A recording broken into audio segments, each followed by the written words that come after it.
ஒரு ஜேர்னி ஒருத்தங்களுக்கு நிறைய விஷயங்களை வந்து கற்றுக் கொடுக்கும். ஒரு இடத்துல நம்ம ஒரு சின்ன இடத்துல ஆரம்பிக்கிறோம். அங்கேருந்து வந்து ஒரு பெரிய பயணம், அங்கே இது வந்து ஒரு இடத்துக்கு கொண்டு போய் ஒரு பெரிய இடத்துல விடுது. இப்போ ஒரு டைரக்டர் அப்படிங்கிற ஒரு இடத்துக்கு கொண்டு வந்து அவரை விட்டுருக்கு அப்படிங்கும்போது, அந்த ஜேர்னியில் ஒவ்வொரு ஸ்டெப்லேயும் அவர் நிறைய விஷயங்கள் வந்து கற்றிருந்திருப்பாரு. அத்தனை எக்ஸ்பீரியன்ஸும் சேர்ந்து தான் வந்து ஒரு சிறந்த இயக்குனராக இப்போ எல்லாருமே வந்து இவரை புகழ்ந்து பேசுறதுக்கு காரணமே இவ்வளோ ஒரு ஸ்ட்ராங்கான ஒரு இயக்குனராக இருக்காரு அப்படின்னு சொல்றதுக்கு அந்த ஜேர்னி தான் டெஃபினட்டா காரணம். அண்ட் அதையும் தாண்டி ஒரு முக்கியமான விஷயம், ரொம்ப நல்ல மனிதர், ரொம்ப சிறந்த மனிதர் அப்படின்னு சொல்லலாம். ஏன்னா அத்தனை பேரும் உரிமையா அவர் கூட பேசலாம். அவரை வந்து கிண்டல் பண்ணாலும் சரி, அவரோட வந்து சேர்ந்து அழகா சிரிச்சு பேசினாலும் சரி, அவங்க எல்லாரும் சொல்ற மாதிரி அவங்களோட சொந்த கதை சோக கதையெல்லாம் கூட வந்து பேசுவாங்க போல இருக்கு. எல்லாத்தையும் கேட்டுக்கிட்டு ரொம்ப அமைதியா இருக்கக்கூடிய ஒரு அழகான இயக்குனர் அருண்ராஜா காமராஜா அவர்கள். ப்ளீஸ் வாங்க ஒரு சில வார்த்தைகள் பேசுங்க.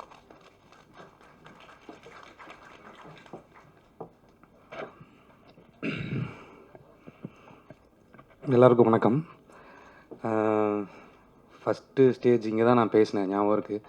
ஒரு லிரிக் ரைட்டராக இந்த ஸ்டேஜில் ஜிவி என்னை ஏற்றி நீ பேசணுண்டா அப்படின்னு சொல்லி பேச சொன்னார். அப்போ எனக்கு என்ன பேசுகிறதுன்னு தெரியல, ஏதோ யோசிச்சிட்டே இருந்தேன். எல்லாருக்கும் தேங்க்ஸ் சொன்னேன். அதே மனநிலையில் தான் இன்னமும் இருக்கேன்.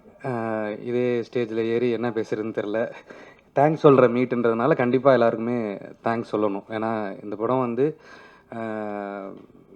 நான் ஒருத்த நன்றி சொல்கிறது மட்டும் இல்லை, இந்த இந்த படத்தை எனக்கு கொடுத்த ஃபர்ஸ்ட் ஆஃப் ஆல் இந்த படம் ஒன்று இருக்குது, இது வந்து டைரக்ட் பண்ணுறதுக்கு வந்து கரெக்டான ஒரு ஆள் வேணும். அந்த வார்த்தை எனக்கு ரொம்ப பெருமையாக நினைக்கிறேன் சார். ஏன்னா கரெக்டான ஆளுன்ற வார்த்தை சம்பாதிக்கிறது தான் ரொம்ப கஷ்டம். அந்த அந்த சம்பாத்தியத்தை முதல்ல சாருக்கிட்ட இருந்து சம்பாரிச்சிருக்கேன். இந்த படத்தில் 2வது படம் பண்ணுறதுக்கு அருண்ராஜா பண்ணால் அது கரெக்டாக இருக்கும் அப்படின்ற அந்த நம்பிக்கையை சம்பாரிச்சதுக்கு சிவகார்த்திகேயனுக்கு நான் தேங்க்ஸ் சொல்லணும் சார். ஏன்னா கனா எனக்கு அந்த வாய்ப்பு தான் வந்து இன்றைக்கி இந்த நம்பிக்கையை நெஞ்சுக்கு நீதியாக மாற்றி கொடுத்துருக்கு. அதுக்கப்புறமா இந்த படத்தில் நீங்கள் நல்லா பண்ணிருங்க அப்படின்னு சொல்லி எனக்கு லிபர்ட்டி கொடுத்தாரு. ஃபர்ஸ்ட் ஆஃப் ஆல் நம்ம மீட் பண்ணி சார்கிட்ட மீட் பண்ணி இப்போது கதை இந்த படம் நம்ம பண்ணலாம் அப்படின்னு சொல்லி பேசினதுக்கப்புறமா மீட் பண்ண போகும்போது, என்ன அருண் பண்ணிடலாம்ல, பண்ணிடலாம் சார், நல்லா கரெக்டாக பண்ணலாம், இல்லை இங்கே தமிழுக்கு ஏற்ற மாதிரி கொஞ்சம் நம்ம அட்ஜஸ்ட் பண்ணணும் சார், பண்ணிவிட்டு நான் எழுதிட்டு நான் உங்களுக்கு புக்கு கொடுத்துட்றேன் சார்ன்னு. சரி அருண் நீங்கள் கொடுங்க, புக்கு கொடுங்க, நான் படிச்சிடுறேன் அப்படின்னு சொன்னாங்க. அப்புறம் வந்து அவங்க கனா பார்த்துட்டு கேட்ட ரெண்டு விஷயங்கள். ஒன்று வந்து அதில் நீங்கள் காஸ்டிங் வந்து ரொம்ப நியூ ஃபேஸஸ் போட்டிருந்தீங்க, ரொம்ப ஃப்ரெஷ்ஷாக இருந்துச்சு. அதில் எல்லாருமே ரொம்ப லைவ்லியாக இருந்தாங்க. அந்த மாதிரி இந்த படத்துலையும் நீங்கள் நிறைய ஃப்ரெஷ் ஃபேஸஸ் வந்து ட்ரை பண்ணுங்கள். அதுக்கு வந்து ஆர்டிஸ்ட்டாக போய் நீங்கள் எதுவும் லாக் பண்ணிக்க வேணாம். எதுக்கு உங்களுக்கு சின்ன சின்ன கேரக்டர்ஸில் வந்து உங்களுக்கு ஃப்ரெஷ்ஷாக யாராவது தேவைப்படுறாங்க அப்படின்னா நீங்கள் தைரியமாக பண்ணுங்கன்னு ஃபஸ்ட்டு எனக்கு கான்ஃபிடென்ஸ் கொடுத்தாரு. அண்டு டயலாக்ஸ் வந்து ரொம்ப ஷார்ப்பாக இருக்கலாம், ஆனால் எனக்கு ரொம்ப டயலாக்ஸ் ரொம்ப பிடிச்சிருந்துச்சு அப்படின்னு சொன்னார். ஸோ அவர் கொடுத்த அந்த கான்ஃபிடென்ட்டில் தான் தமிழ் வந்து இந்த படத்தில் டயலாக் ரைட்டராக என்னால் கூட்டு வர முடிஞ்சுது. ஏன்னா தமிழ் வந்து கனாவுக்கு எவ்வளோ ஒர்க் பண்ணியிருக்கான்னு எனக்கு தெரியும். ஒரு டீமாக தமிழ் மட்டும் இல்லை, என்னோட கிட்டத்தட்ட ஒரு 20 ஃப்ரெண்ட்ஸ் இருக்காங்க. எல்லா படத்துலேயும் அவங்க இருப்பாங்க. எல்லா படத்திலோட தேங்க்ஸ் கார்ட்லேயும் அவங்க பேர் தான் வரும். என்னோடய ஃப்ரெண்ட்ஸு சங்கர் குணா, பாக்கி சவரி, சண்முகம் முத்துசுவாமி, இவங்க இல்லாமல் இன்னும் நிறைய ஃப்ரெண்ட்ஸ் இருக்காங்க. இந்த படத்தில் எனக்கு புதுசாக கிடைச்ச ஒரு ஒரு அண்ணன்னா யுகபாரதி சார். அவரோட இன்வால்மெண்ட் இந்த இந்த படம் நம்ம பண்ணுறோம் அப்படின்னு சொன்னதுக்கப்புறமா அவர் என்னை கூட்டிகிட்டு போய் உட்கார வச்ச ஆட்கள், அவங்க எனக்கு கொடுத்த இன்புட்ஸு, அவங்க சைடில் எனக்கு கொடுத்த இந்த ஒவ்வொன்றுமே, இது வந்து நான் ஒரு குழந்தையாக தான் அந்த கதைக்குள்ளார வந்தேன். ஆனால் எனக்கு வந்து ஒரு குழந்தை கையை பிடிச்சி கூட்டிகிட்டு போய் எல்லாருமே சொல்லி கொடுத்தாங்க, இது இப்படி தான்ப்பா, இங்கே அரசியல் இப்படி அப்படின்னு சொல்லி கொடுத்தாங்க. பாலமுரளிவர்மன் சார், கோவிலினின் சார், அப்புறம் வந்து கவிதா பாரதி சார், அப்புறம் ஸ்லாங்குக்காக என்னோடய ஃப்ரெண்டு ஜீவிதா, அவங்களோட ஃப்ரெண்டு கூப்பிட்டு வந்து இது பண்ணாங்க. அப்புறம் வந்து இன்னும் நிறைய பேரோட நான் இப்போ ரீகலெக்ட் பண்ணுற பேர்லாம் சொல்கிறேன். ஸோ இந்த பேர் வராமல் நிறைய பேர் உணர்வுபூர்வமாகவும் வந்து இந்த படத்துக்காக பண்ணாங்க. ஏன்னா இந்த படம் பேசுகிற விஷயம் அது சமூக நீதின்னும் போது அது எல்லாருக்குமே ஆல் ஆஃப் அ சடன் ஒரு ஒரு ஒரு ஸ்பார்க் வருது. ஏன்னா இதுதான் இங்கே பேசணும், இந்த விஷயத்த பேசணும், இதை நம்ம கரெக்டாக பேசணும். ஏன்னா இதை நோக்கி தான் இங்கே சமுதாயம் நகர்ந்துக்கிட்டு இருக்கு. ஒவ்வொரு நாளும் வந்து இதை கண்டுக்காமல் நம்ம தெரிஞ்சும் தெரியாமல் அப்படியே கடந்து ஒரு ஓரமாக போய்கிட்டு இருக்கோம். அது சினிமாவில் சொல்கிறது வந்து நிறைய பேரை போய் சேரும். நிறைய பேரை போய் சேருன்றப்போ எல்லாரும் அதை வந்து மைண்டுக்கு எடுத்துகிட்டு அது சீரியஸாக நினைப்பாங்களான்னு தெரியாது. ஆனால் யாராவது ஒருத்தங்க எங்கேயாவது ஒரு மூலையில் இந்த படம் பார்த்துட்டு இதெல்லாம் தப்பு, இதெல்லாம் நம்ம பண்ண வேண்டாம், நம்ம ஏன் இதை நம்ம அடுத்த தலைமுறைக்கு கடத்திட்டு போகணும், நம்ம குழந்தைங்களுக்கு ஏன் அதை சொல்லிக் கொடுக்கணும், வேண்டாமே அப்படின்னு யோசிச்சாங்கன்னா அந்த அந்த ஒரு யோசனை, அந்த சின்ன யோசனைக்காக தான் இத்தனை பேர் உழைச்சிருக்கோம் இதுக்கு பின்னாடி. ஏன்னா அந்த ஒரு சின்ன யோசனை தான் எங்களுக்கு இதில் நீங்கள் அந்த எங்களுக்கு கிடைக்கிற மிகப்பெரிய விருதுன்னு நான் நினைக்கிறேன். இந்த கைத்தட்டல்கள், இந்த பாராட்டு, இந்த இந்த படத்தோட கலெக்ஷன் ரிப்போர்ட்டு, இது எல்லாமே வந்து ஒரு சினிமாவாக இதுக்கு என்ன கிடைக்கணுமோ அது எல்லாமே கிடச்சிருச்சு. ஆனால் அதை தாண்டி இந்த படம் பார்த்துட்டு எனக்கு இந்த படம் ரொம்ப பிடிச்சிருந்துச்சி, நாளைக்கு என்னுடைய சமுதாயத்தில் என் மக்களுக்கு என்ன உணர்வை நம்ம கடத்துகிறோம், நம்ம எல்லாரும் இங்கே சமம், இங்கே யாருமே வந்து பிறந்த விஷயத்தினால மேலே கீழேன்னு கிடையாது. நம்மளுடைய சிந்தனைகள் தான் நம்மளை வந்து மேலே கீழேன்னு மாற்றுது. நம்ம யாருன்றது நம்ம சிந்தனைகள் தான் முடிவு பண்ணுது. நம்ம என்ன மாதிரி சிந்திக்கிறோமோ அந்த மாதிரியான சிந்தனைக்குரிய, அந்த மாதிரியான மரியாதைக்குரிய ஆளாக தான் நம்ம மாறுறோன்ற ஒரு ஒரு சொல்ல வேண்டிய ஒரு விஷயத்த இந்த படம் சொல்லியிருக்கு. அதுக்கு பொருத்தமான ஒரு தலைப்பு எங்களுக்கு வாங்கி கொடுத்த மறுபடியும் உதய் சாருக்கு ரொம்ப பெரிய நன்றி. ஏன்னா நெஞ்சுக்கு நீதிங்கிற தலைப்பை தாண்டி இந்த படத்துக்கு வேறு எந்த தலைப்புமே மிக பொருத்தமாக இருந்திருக்க வாய்ப்பே இல்லை. ஸோ அந்த தலைப்பை எங்களுக்கு ஒரு க்ரீன் சிக்னல் கொடுத்து சார் கொடுத்தாங்க. அண்டு இந்த படத்தில் என்னோட அசிஸ்டன்ட் டைரக்டர்ஸ் டீம், அவங்களோட உழைப்பு வந்து ரொம்ப பெருசு. என்னை வந்து டாலரேட் பண்ணிக்கிறதுக்கு ஒரு பொறுமை வேணும். என் கூட ஒர்க் பண்ணுறதுக்கும் ரொம்ப பொறுமை வேணும். அதுக்கு வந்து எல்லாருக்குமே 3 பேர் ஆக்சுவலாக கார்டியன்ஸ் மாதிரி. ஒருத்தன் வந்து தமிழ், அப்புறம் ஆண்டனி, அப்புறம் ராஜ் வந்து நெக்ஸ்ட் டேக்கான ஒர்க் பார்ப்பான், தமிழ் அன்னைக்கான வேலைக்கு பார்ப்பான், ஆண்டனி வந்து அப்பைக்கான வேலைக்கு பார்ப்பான். ஸோ இந்த 3 பேருமே வந்து ஒரு மாதிரி கோஆர்டினேட்டடாக வேலை பார்த்துட்டே இருப்பானுங்க. என்னை வந்து பெருசாக என்னை பேம்பர் பண்ணி தான் வச்சுருந்தாங்க ஸ்பாட்டில். ரொம்ப எனக்கு பெருசாக வேலை கொடுக்கல. என்னை மென்டலாக திங்க் பண்ண மட்டும்தான் வச்சாங்களே தவிர, என்னை ஃபிசிக்கலாக இங்கே அங்கே போய் நான் உட்காந்துருவேன், ஒரு சேர் போட்டு உட்காந்துட்டேன்னா அது எல்லோரும் மாதிரி பார்க்கும்போது மானிட்டரே பார்த்துட்டு கிறுக்கந்தான் கொஞ்சம் நல்லா வரணுங்கிறதுக்காக ஒரு விஷயத்த கிறுக்குத்தனமாக யோசிக்கிறது தப்பு இல்லை. அது எனக்கு பிடிச்ச மாதிரி இருக்கணும்னு ஆசைப்படுவேன். ஏன்னா தப்பாக இருந்தாலும் அது எனக்கு பிடிச்சது, அவ்வளோதான். அது தப்பாக இருக்குதுன்னு நீங்கள் சொன்னீங்கன்னா அது எனக்கு பிடிச்சதுங்க, தப்பாக இருக்கா சந்தோஷமாக நான் ஏற்றுக்கிறேன். ஏன்னா வேறு யாரோட இன்ஃப்ளூயன்ஸோ வேறு யாரோட இன்புட்டோ அது தப்பாக இருக்குன்னு சொல்ல வச்சு அதுக்கு நான் ஓன் பண்ண முடியாமல் போயிடக்கூடாது. அதனால் அந்த விஷயத்தில் நான் ரொம்ப கிறுக்குத்தனமாக தான் இருப்பேன். இவர்கிட்டலாம் ரொம்ப சண்டை போடுவேன் எடிட்டர்கிட்ட. எனக்கு லென்த்தாக படம் பேசணும்னு, நான் நிறையா பேசணும்னு நினைக்கிற ஆள் தான் பேசிக்கலி. அதுக்கான வாய்ப்பு கிடைக்கும் போது அமைதியாக இருந்துக்குவேன். கொஞ்சம் எப்பயாவது இப்போ வேணாம் அடுத்து பேசிக்கலாம், இப்போ வேணாம் அப்புறம் பேசிக்கலாம், அப்படி தான் இருப்பேன். என் கூட பழகிறவங்களுக்கு தெரியும் நான் எவ்வளோ பேசுவேன், எவ்வளோ லென்த் பேசுவேன், எவ்வளோ மணி நேரம் பேசுவேங்கிறதெல்லாம் அவங்களுக்கு தெரியும்.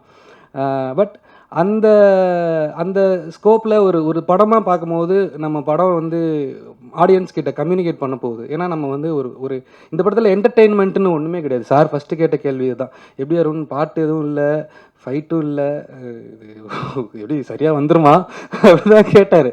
அதே அந்த அந்த ஒரு அக்கறை இருக்கும் ஒரு படத்து மேலே. ஒரு ஹீரோவாக நம்ம ஒரு படம் பண்ணுறோம், அது வந்து கமர்ஷியலாகவும் நல்லா போகணும். அப்போ தான் வந்து அதுக்கு அடுத்த இந்த மாதிரியான படங்கள் பண்ண வரவங்களுக்கு ஒரு ஒரு ஒரு உந்துதலாக இருக்குங்கிறதுனால அவர் கேட்கும்போது நான் சொன்னேன், சார் நம்பிக்கை இருக்குது சார், நல்ல படம் பண்ணுறோம், அது மட்டும் எனக்கு நம்பிக்கை இருக்குது சார். மக்கள் வந்து நல்ல படத்தை கண்டிப்பாக அக்செப்ட் பண்ணுவாங்கங்கிற நம்பிக்கை இருக்குது சார். அது நம்ம போய் எதையுமே வாலண்டரியாக ஃபீட் பண்ணலை, யாருக்குமே ஃபீட் பண்ணலை. ஏன்னா அது வந்து ஒரு உணர்வுபூர்வமாக விஷுவலில் இருக்கணும் அப்படின்றது தான் நாங்கள் எல்லாருமே முயற்சி பண்ணோம். எல்லாருமே டயலாக்ஸ் நல்லா இருக்குது அப்படின்னு சொல்லும்போது அந்த டயலாக்ஸ் எந்த விஷுவலுக்குள்ளார இருக்குது, எந்த இடத்துல இருக்குது, எந்த தேவைக்கு இருக்குது அப்படிங்கிறதெல்லாம் நம்ம ஸ்பெசிஃபிக்காக இருந்தால் தான் அது வந்து அக்செப்ட் பண்ணுவாங்க. ஒரு டயலாக் நல்லா இருக்குங்கிறதுக்காகலாம் வந்து உடனேலாம் அக்செப்ட் பண்ணிக்க மாட்டாங்க, அது எந்த இடத்துல வருதுன்றது. ஸோ இந்த இடத்துல இந்த டயலாக் வைக்கணும்னு யோசித்தவனுக்கு இந்த இடத்துல இந்த டயலாக் வேணான்னு யோசிக்கிறதுக்கான அந்த ஒரு இதுவுமே முக்கியம். அது ஒரு டயலாக் ரைட்டருக்கு ரொம்ப முக்கியம். நல்லா எழுத தெரியறதுங்கிறது ஒரு டேலண்ட் தான். ஆனால் எந்த டயலாக் வைக்கணும், எந்த டயலாக் வேணாம். அப்புறம் சார் சொன்ன மாதிரி, மயில்சாமி சார் சொன்ன மாதிரி, அந்த சீனில் ஏதோ எடுத்துக்கிட்டு இருக்கோம், அப்படியே உட்காந்துருக்கோம். ஒரு 5:30 மணி, வழக்கம் போல் நானும் இதை பார்த்துட்டு உட்காந்துருக்கேன். என்னடா தமிழ் ரெடியாக சார், இந்த ரெடி சார், அதை ரெடி சார், ரெடி சார், என்னடா ஏன்டா சார் வேறு முடிச்சுட்டு கிளம்பணும். அவர் சாருக்கு லாஸ்ட் டே அன்னைக்கு. அவர் முடிச்சுட்டு கிளம்பணுண்டா, அவர் ஃப்ளைட்டுக்கு வேறு போகணும் அப்படின்ட்டு இது முடிச்சிடலாம் சார் காம்பினேஷனாவது முடிச்சிடலாம்டா ஃபஸ்ட்டு, அதுக்கப்புறமா வேணால் முடிச்சிடலாம் சார் அப்படின்னு சொல்லிட்டு ஏற்கனவே எழுதி வச்சுருந்ததில் எல்லாத்தையுமே எடுத்து அடித்து எழுத ஆரம்பித்தான். அந்த அந்த அடித்து எழுதுனது தான் அதோட பெஸ்ட்டு ஃபீலாக எனக்கு ஃபீல் ஆச்சு. ஏன்னா ஒரு விஷயத்தில் நம்ம என்ன எதை தவிர்க்கிறோம் எதை சொல்கிறோங்கிறது ரொம்ப முக்கியங்கிறது நான் நினைப்பேன் எப்போவுமே. ஏன்னா ஒரு ஒரு இடத்துல எதை தவிர்க்கிறோன்றது ரொம்ப முக்கியம். அது இங்கே சொல்லாமல் கூட நம்ம போகலாம். அதுதான் பேசிக்காக கரெக்டாக இருக்கும். சொல்லணுன்ற அவசியம் இல்லை அப்படின்ற மாதிரியான ஒரு சுச்சுவேஷனில் இதுதான் சொல்லணும், இவ்வளோ தான் சொல்லணும் அப்படின்றதுக்கு தமிழ் இதில் ஒர்க் பண்ணி கொடுத்த அந்த ஒரு மொமெண்ட். அது முடிச்சுட்டு பயங்கர ஹாப்பி. அவர் மயில்சாமி சார் ஃபுல்லாக ஜாலியாகிட்டார். ஜாலியாகி அடுத்த நாள் அவருக்கு உடம்பு சரியில்லாமல் போயிடுச்சு. எங்களுக்கு ரொம்ப கஷ்டமாகி போச்சு. என்ன ஒரு மனுஷன் வாழ்க்கையில் ரொம்ப ஜாலியாகி செம்ம ஹாப்பியாக இருந்தார், அடுத்த நாள் உடம்பு சரியில்லையே அப்படின்லாம் சொல்லிட்டு ஷூட்டிங் ஸ்பாட்டில் எங்களுக்கெல்லாம் ஒன்றும். ஏன்னா அந்த டைமில் நிறைய நாங்கள் அந்த சின்ன ஒரு சின்ன ஒரு உடம்பு சரியில்லைன்னா கூட எங்களுக்கு அது ஒரு மாதிரி ஹெவியாக அஃபெக்ட் பண்ணுற ஒரு மனநிலையில் இருந்த டைம். ஏன்னா அது எனக்கு பர்சனலாக நடந்தப்போ கூட நான் ஜாலியாக தான் இருந்தேன். நான் ஒரு 15 நாள் ஜாலியாக தான் இருந்தேன். ஒரு சார்கிட்ட சொல்லும் போது கூட, சார் இந்த மாதிரி எனக்கு வந்திருக்கு, நீங்கள் ஒரு வாட்டி வேணால் செக் பண்ணிக்கங்க சார், நம்ம வரும்போது ஒரே ஃப்ளைட்டில் வந்தோம், செக் பண்ணிக்கங்க சார்னு தான் சொன்னேன். அது எனக்கு ரொம்ப பயமாலாம் இல்லை. பயமாக இல்லைன்றதை தாண்டி எதுவும் ஆகாதுன்ற ஒரு நம்பிக்கை இருந்துச்சு. யாருக்கும் எதுவும் ஆகாது, நம்ம என்ன பண்ணிட போகிறோம், நம்ம யாருக்கு என்ன பண்ணிட்டோம் அப்படின்றது தான். ஸோ அது அந்த ஃபீலையும் தாண்டும் போது அதுக்கப்புறமா எனக்கு எதை பார்த்தாலும் ஒரு பயம் வர ஆரம்பிச்சிருச்சு. ஒரு சின்னதாக யாருக்காவது ஃபீவர் இல்லை யாருக்காவது ஒரு கோல்டுனா நான் ரொம்ப ஒரு மாதிரி பேனிக் ஆக ஆரம்பிச்சிட்டேன். ரொம்ப ஒரு மாதிரி அது ரொம்ப பர்சனலாக எனக்கு அஃபெக்ட் ஆக ஆரம்பிச்சிச்சு. அப்போ என்னை எல்லாருமே ஒரு மாதிரி ஹேண்டில் பண்ணாங்க பசங்க. உண்மையாலுமே அதுதான் எனக்கு இந்த படத்தோட மிகப்பெரிய சக்ஸஸ். இந்த படம் ரிலீஸ் ஆகி இவ்வளோ தூரம் தேங்க்ஸ் சொல்கிற அளவுக்கு ஒரு இடமா நிற்கிதுன்னா அதுக்கு காரணம் என் பின்னாடி எனக்காக ஒவ்வொரு செகண்டும் யோசித்த என்னோட எல்லாருக்குமே என்டையர் டீம் நாட் ஜஸ்ட் ஒரு டெக்னீஷியன்ஸ் மட்டும் இல்லை, உள்ளே ஒர்க் பண்ணிகிட்டு இருந்த ஜூனியர் ஆர்டிஸ்ட் அவங்க கூட நிறையா சப்போர்ட்டிவாக இருந்தாங்க. அவங்க மழை வெயில் பார்க்கல, நைட் ஷூட்டு அந்த பாம்பு அதெல்லாம் ரியலாகவே இருக்கும். எனக்கு பாம்புனா எனக்கு பெரிய பயம். நான் பாம்புன்னு சொன்னாலே ஓடிடுவேன். ஆனால் அந்த ஷூட்டிங் ஸ்பாட்டில் பாம்புலாம் போகுதுன்றாங்க. நான் அப்படியே ஒரு மாதிரி எங்கேயாவது ஏறி உட்காந்துக்கலாமா, மரத்து மேலே உட்காந்துக்கலாமா இப்படிலாம் யோசிச்சுட்ருக்கேன். பட் அதெல்லாம் கூட பொருட்படுத்தாமல் ராத்திரியில், ஏன்னா எல்டர் பர்சன்ஸ் இருந்தாங்க, எல்லாருமே ரொம்ப வயசானவங்க, சும்மா ஒரு சின்ன பசங்க இல்லை, ஒரு யங்ஸ்டர்ஸ் கிடையாது. அவங்க ஒர்க் பண்ண நிறைய பேர் எல்டர்ஸ். அவங்க அந்த குளிரில் அந்த பனியில் அந்த ஷாட்டுக்காக அந்த சாங் எடுத்தோம் நைட்டு. அந்த சாங் எடுத்தப்போ அதுக்கு அவங்களோட உழைப்பு, அவங்க வராங்க, காசு கொடுக்குறாங்க, போகிறாங்க, அவ்வளோதான். பட் அவங்க ஏன் அந்த ரிஸ்க் எடுத்து உட்காரணும் இந்த ராத்திரியில் நாங்கள் படம் எடுக்கிறதுக்காக அப்படின்லாம் எனக்கு அந்த பாயிண்டில் தோணுச்சு. நான் ரொம்ப பயந்துட்டு அப்படியே அங்கேயே சுற்றிக்கிட்டே இருந்தேன். ஒரு இடத்துல இல்லை, போய் வெளிச்சத்தில் போய் நின்றுக்குவேன். மாஸ்டர் தான் ஷூட் பண்ணியிருந்தாங்க, நான் போய் ஓரமாக நின்றுக்குவேன் எங்கேயாவது. எனக்கு அந்தளவுக்கு ஒரு ஒரு ஒரு அன்சேஃபாக நான் ஃபீல் பண்ணிகிட்டு இருக்கும்போது எல்லாருமே என்னை ரொம்ப சேஃபாக ஃபீல் பண்ண வச்சாங்க. எல்லாருக்குமே ரொம்ப நன்றி. அப்புறம் ஆர்டிஸ்ட் இந்த படத்துக்கு ரொம்ப முக்கியமான ஒரு ஒரு பேக் போன்னு சொல்லுவேன். எல்லா துணை நடிகர்கள் இதில் நடித்த ஒவ்வொரு ஃப்ரேமில் ஒவ்வொருத்தங்களுமே இந்த படத்துக்கு உயிர் கொடுத்துருக்காங்க. அந்த அவங்க கொடுத்த உயிர் கண்டிப்பாக ஒரு பெரிய ஒரு இம்பேக்ட் ஏற்படுத்துன்ற நம்பிக்கை இருக்குது. ஏன்னா அவங்க ஒவ்வொருத்தங்களும் அந்த கேரக்டராகவே வாழ்ந்திருக்காங்க. அந்த அந்த ஒரு அந்த ஒரு என்ன சொல்கிறது, அந்த புரிதலோடு இருந்த அந்த ஒரு இணக்கமான அந்த நடிப்பு தான் இந்த படத்தை எல்லாருக்கும் ரொம்ப நெருக்கமான ஒரு படமாக மாற்றிருக்கு, ரொம்ப உணர்வுபூர்வமான ஒரு படமாக மாற்றிருக்கு. எல்லாரும் மிஸ் பண்ண ஒருத்தர் திபு நைனன் தாமஸ், மியூசிக் டைரக்டர். அவர் இன்றைக்கி வரல, கொஞ்சம் பர்சனல் ஒர்க்காக போயிருக்காரு. ஸோ என்னோட நண்பன் கனாலையும் மிகப்பெரிய பேக் போன், நெஞ்சுக்கு நீதிக்குமே மிகப்பெரிய பேக் போன். இந்த படத்தை ஒரு சொல்கிறது ஒரு என்டர்டெயின்மெண்ட்டே இல்லாத ஒரு படத்தை ஒரு ரீரெக்கார்டிங்கில் ஹோல்டு பண்ண முடியும் அப்படின்னா அது திபு நைனன் தாமஸோட ஒர்க் தான். ஏன்னா இந்த படத்துக்கு இந்த மாதிரியான ஸ்கோர் தேவையில்லை. நம்ம ஒரே மியூசிக் தான் போகும். ஹிந்தி படம் பார்த்திங்கன்னா ஒரு ட்ராக் தான் இருக்கும், அது படம் ஃபுல்லாக அந்த ஒரு ட்ராக் மட்டும்தான் இருக்கும். பட் இதுக்கு நிறைய வேரியேஷன்ஸ் ஆஃப் ட்ராக்ஸ் இருக்கும், நிறைய எமோஷன்ஸில் ட்ராக்ஸ் இருக்கும். சரி 2 சாங் நம்ம புதுசாக அந்த படத்துக்காக 4 சாங் பண்ணோம், 2 பிட் சாங் 2 பெரிய சாங் பண்ணியிருக்கோம். ஸோ இது எல்லாமே வந்து அவனோட ட்ரீம் தான், அவனோட way of presenting the film. ஒரு ஒரு ஹை லெவல், ஒரு இன்டர்நேஷ்னலாக இருக்கணும் இந்த படத்தோட ப்ரெசன்டேஷனு. ஏன்னா அது வந்து சார் நான் முடிச்சிடுறேன் சார், கொஞ்ச நேரத்தில் முடிச்சிடுறேன். தேங்க்ஸ். ஒரு அந்த ப்ரெசன்டேஷன் வந்து ரொம்ப இன்டர்நேஷ்னலாக இருக்கணுன்ற ஒரு மிகப்பெரிய கனவோடு அவன் வந்து இதில் உழைச்சிருக்கான். ஸோ அவனுக்கு வந்து மிகப்பெரிய நன்றி இந்த படத்தில். அப்புறம் மற்றபடி எல்லா டெக்னீஷியன்ஸு அண்ட் முக்கியமாக நான் சொல்ல வேண்டியது தினேஷ் கிருஷ்ணன் வந்து இந்த படத்தோட அவர் தான் இந்த படத்தை வந்து இவ்வளோ பெரிய படமாக மாற்றினது. ஏன்னா இப்போ நீங்கள் பார்த்து இந்த படம் வந்து ரொம்ப உங்களுக்கு நெருக்கமான ஒரு படமாக இருக்குது, பாராட்டியிருக்கீங்க. அவங்க எல்லாருக்குமே வந்து எங்கேயுமே விஷுவலாக தப்பாக இல்லை அப்படின்னா அது 100க்கு 100% தினேஷோட ஒரு ஒரு இன்புட் தான். ஆனால் தினேஷ் தான் இந்த படத்தில் வந்து director of photography. So not just cinematographer, is a director of photography. நான் வந்து ஒரு சீனை தான் சொல்லுவேன், இந்த சீனில் எனக்கு இந்த எமோஷன் வேணும் சார், இந்த எமோஷன் தான் இந்த சீனோட ஹைலைட் பாயிண்ட், இதுக்கு நீங்கள் எனக்கு ஷார்ட் விஷன் சொல்லுங்கள். இதுதான் எங்களுக்குள்ளார இருக்கிற அண்டர்ஸ்டாண்டிங். எனக்கு வந்து அந்த அந்த ட்ரஸ்ட், அவர் மேலே இருக்கிற ட்ரஸ்ட் எனக்கு.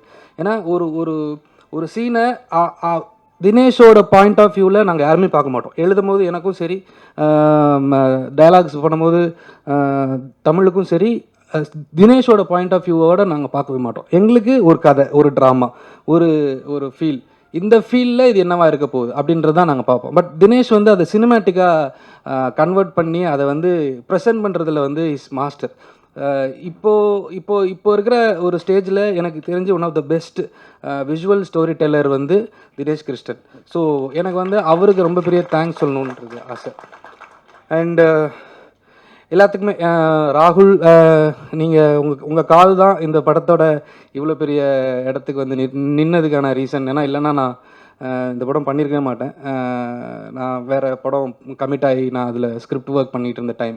ஸோ ராகுல் தான் எனக்கு ரிப்பீட்டடாக கால் பண்ணி இந்த மாதிரி ஒரு படம் இருக்குது, நீங்கள் பண்ணுறீங்களா அப்படின்னு 3 படம் சொன்னார். சாரும் ஃபார்ச்சுனேட்லி ஆர்டிகல் 15 தான் சூஸ் பண்ணார், நானும் ஃபார்ச்சுனேட்லி ஆர்டிகல் 15 தான் சூஸ் பண்ணோம். இன்றைக்கி அது நெஞ்சுக்கு நீதியாக மாறி உங்களோட பேராதரவில் ஒரு வெற்றி படமாக நிற்கிதுங்கப்போ எனக்கு ரொம்ப சந்தோஷமாக இருக்குது. அண்டு இந்த படத்தை ஒரு குறையுமே இல்லாமல், இல்லை குறைகள் இருந்தாலும் அதை பெருசாக பொருட்படுத்தாமல் நீங்கள் எழுதின உங்களோட ஒவ்வொரு வரிகளுக்கும் வார்த்தைகளுக்கும் மாபெரும் நன்றி. எங்கள் என்டையர் க்ரூ சார்பாக நான் வந்து நன்றி சொல்லிக்கிறேன். ஏன்னா இந்த படம் முக்கியமான படம்ன்றது தெரிஞ்சு இதில் இருக்கிற சிறுவர்கள், நாங்களாம் சின்ன பசங்க தான், எங்களுக்கு ரொம்ப பெருசாக சினிமா ரொம்ப வருஷம் எக்ஸ்பீரியன்ஸ் கிடையாது.